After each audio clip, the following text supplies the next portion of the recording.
जय श्री गणेशाय नमः। कुल देवी श्री वोकल माता जी नमः। श्री शानेश्वर महादेव जी की असीम कृपा से हमारे यहाँ पर शुभ ढूंढ नंदू ओणा राज पुरोहित परिवार गांव कैलाश नगर ढूंढ में पधारे हुए सभी मेहमानों का हार्दिक स्वागत एवं अभिनंदन करता है। शुभ ढूंढ वीरूस राज पुरोहित री।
पालणियो घड़ावो ने पालणिये पौडावो हिलो गीगा गावो सा।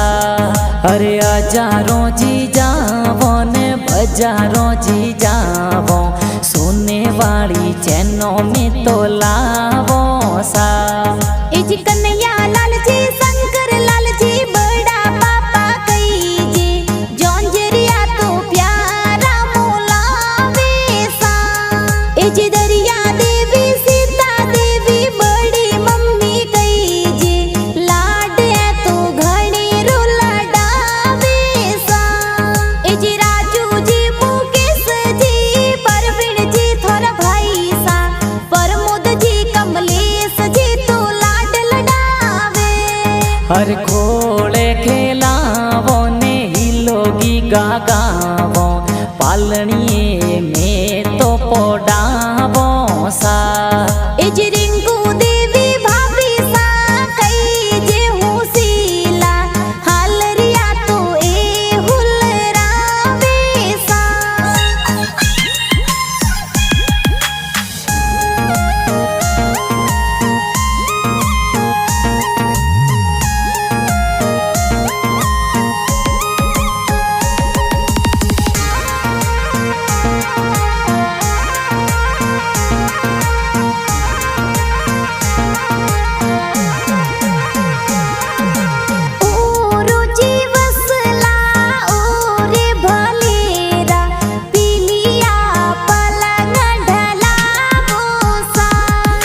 कविता बैन आरू बैन नायरा बैन कई जे खिलौना तो ए खेला वेसा। इज लीला देवी सगनी देवी सुकी देवी भुआ सा उषा देवी बालूड़ा मोला वेसा। इज जोकम देवी भुआ सा विमला देवी भुआ सा जौनजरिया तो चौंदी वाला। अरे हिलो गीगा गावो ने हालरिया होलरावो डोरी रेशम वाली बंधावो सा। इज कान जी भवर जी देव जी भुआड़ो सा सगन जी हरीश जी पधारे सा। हर खोले खिलावो ने जबला टोपी पहरावो हिलो गीगा गावो सा।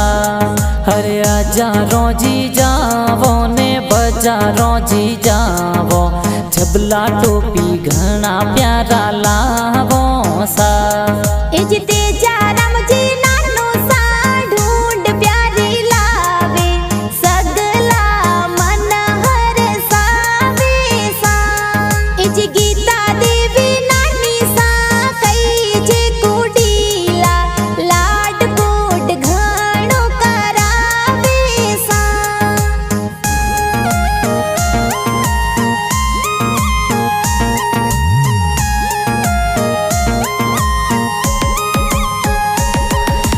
પાલણીઓ ઘડાવે ને હિલો હિલો ગીગા ગાવે, નાનો નાની તો લાડ ઘણો લડાવે સા।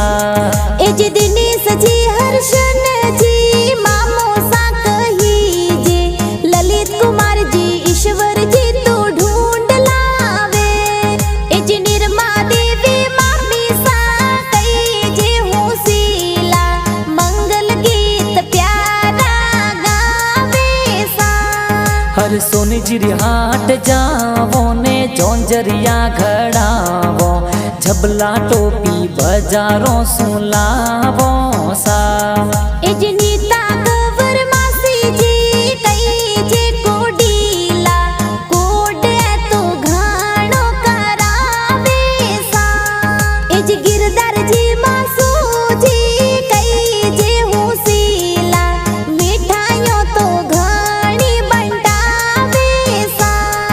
अरे हिलो हिलो गीगा गावो ने हालरिया होलरावो, डोरी रेशम वाली बंधावो सा। ए जे भगवान सिंह जी